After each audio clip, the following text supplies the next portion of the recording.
Bakit kailangan po ang House of Representatives Speaker ang mananaig sa kanyang request? Kalabisan na po ba ang Blue Ribbon Committee noong araw na yon, Mr. President?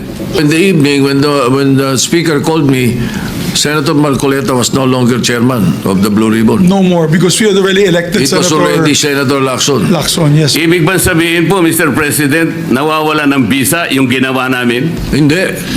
Ganun po pala. He's still in legal custody. Dapat po, igagalang po kung ano yung aming iniwan. Bagong Senate President na si Tito Sotto nasupalpal sa ginawa ni Senador Rodante Marcoleta.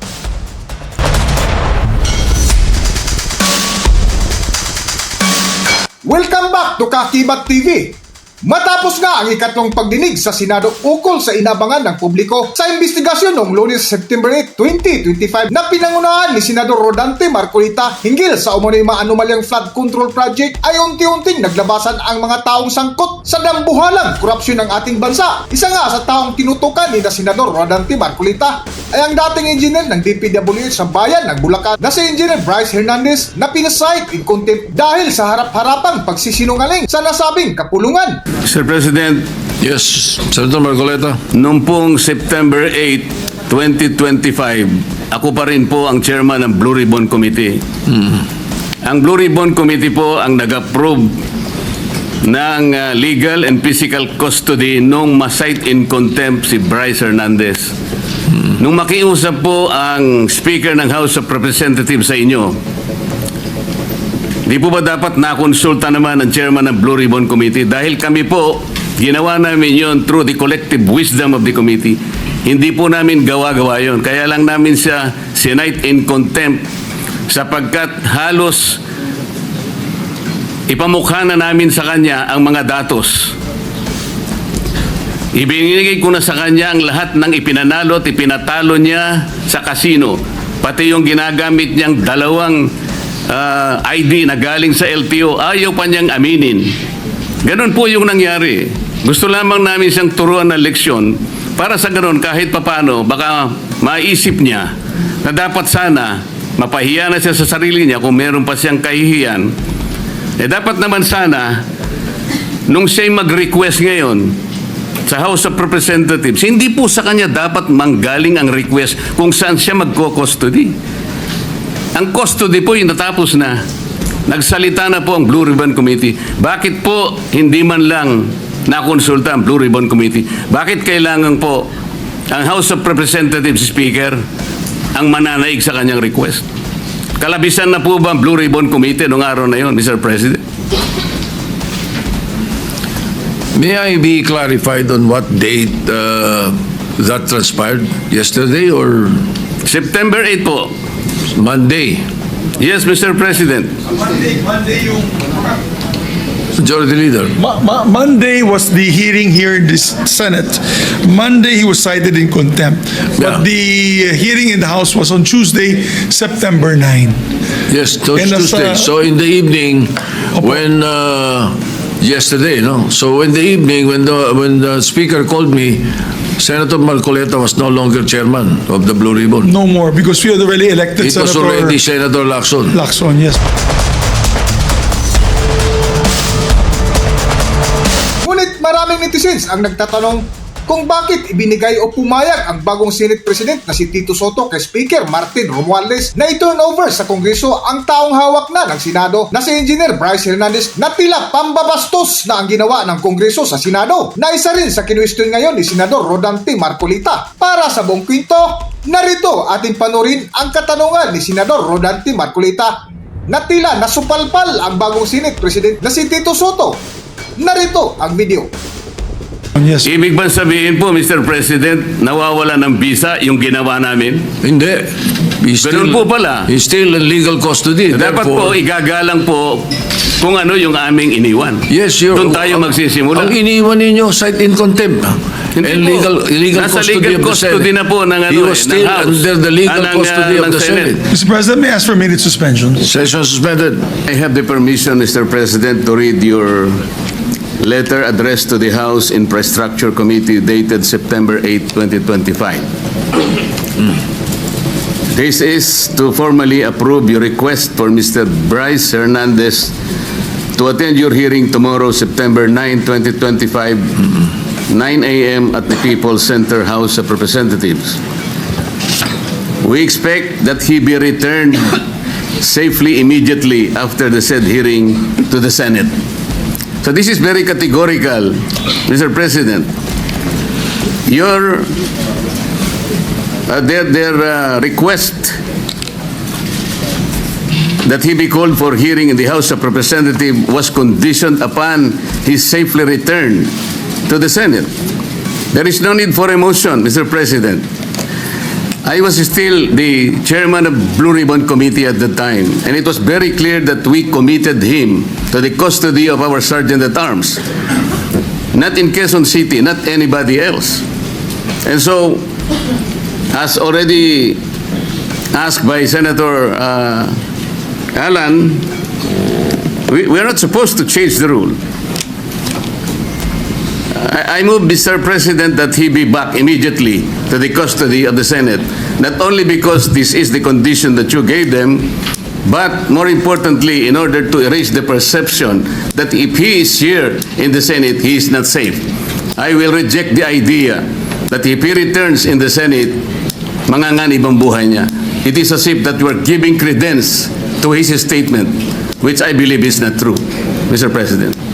Mr. President. Majority Leader. Yes, Mr. President, with due respect to our colleague, Senator Marcoleta, there was an intervention. Actually, he was supposed to come back to the Senate, but the Speaker of the House had intervened and asked if he can be kept in the House, which you did not agree.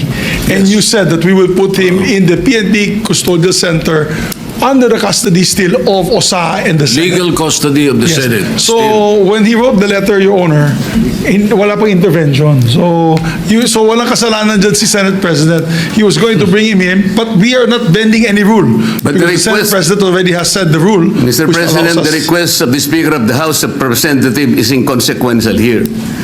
Legal or otherwise, the custody must be here. They are only asking us to lend him to their committee. The legal custody is still acquired by the Senate. And then the committee was the one who ordered him to be legally detained in the custody of the Senate. The committee was the one who did that, not the Speaker of the House of Representatives. He could request that, but we are sorry to deny that Maybe, because Mr. the President, legal custody, Mr. President, yeah. legal or physical, is still with the Senate. Mr. President, I think the points raised by Senator Marcoleta are valid. I think at that time, the witness had no fear of his life, but now he has fear of his life. We will guarantee that he's safe, even if he's in the Senate. No, that's why we're guaranteeing his safety if he's here in the Senate.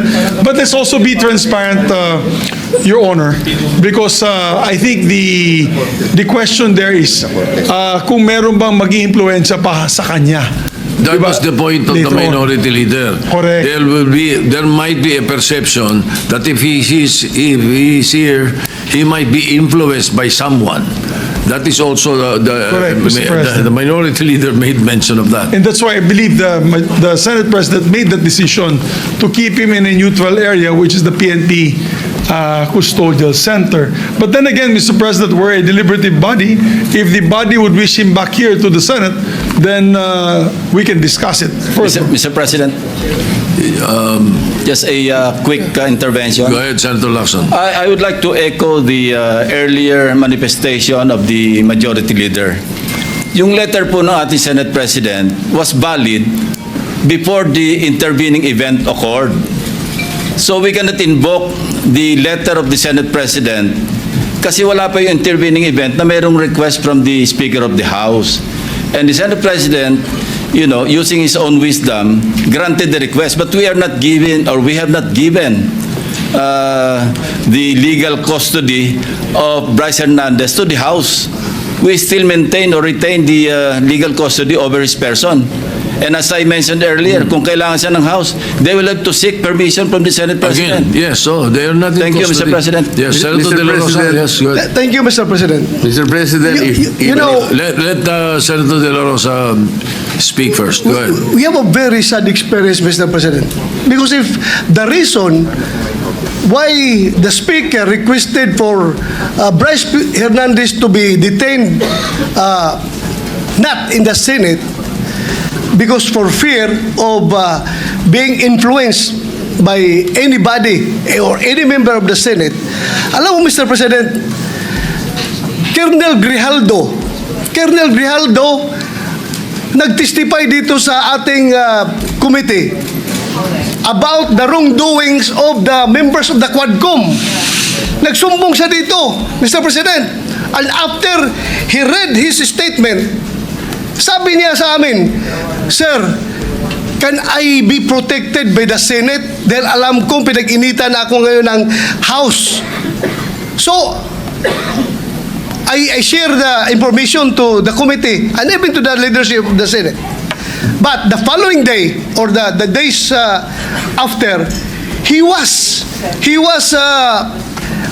required to appear before the Quadcom and he was cited in contempt. Nang siya ay na-contempt, kinulong siya doon. At nang kinulong siya doon, look what happened. Binubombard siya doon, pinupuntahan siya doon at sinasabihan na huwag yung gusto namin na mangyari, gawin mo na para makalabas ka na dito sa kulungan. Hindi nag-give in si Colonel Grijaldo. Kinulong siya hanggang natapos ang 19th Congress. So, Mr. President, sila ay takot sa kanilang ginagawa mismo. Hindi po yan gagawain ng Senado na mag-impluensya ng resource person. Never pa nangyari yan na mayroong pumunta doon sa baba, tinakot yung nakakulong contempt, cited in contempt na resource person. Gawain nila yan sa House of Representatives. Ginawa nila kay Grijaldo. Kaya huwag tayong basta-basta bumigay sa kanila dahil we should be independent from them, Mr. President. Hindi natin sila dapat sundin kung anong kagustuhan nila. We have to stand on our own. Thank you, Mr. President. Hanggang dito na lang muna ang ating video at kung nagustuhan nyo, huwag kalimutan mag-subscribe at pindutin nyo na rin ang notification bell para ma-notify kayo sa ating susunod na video. Maraming salamat!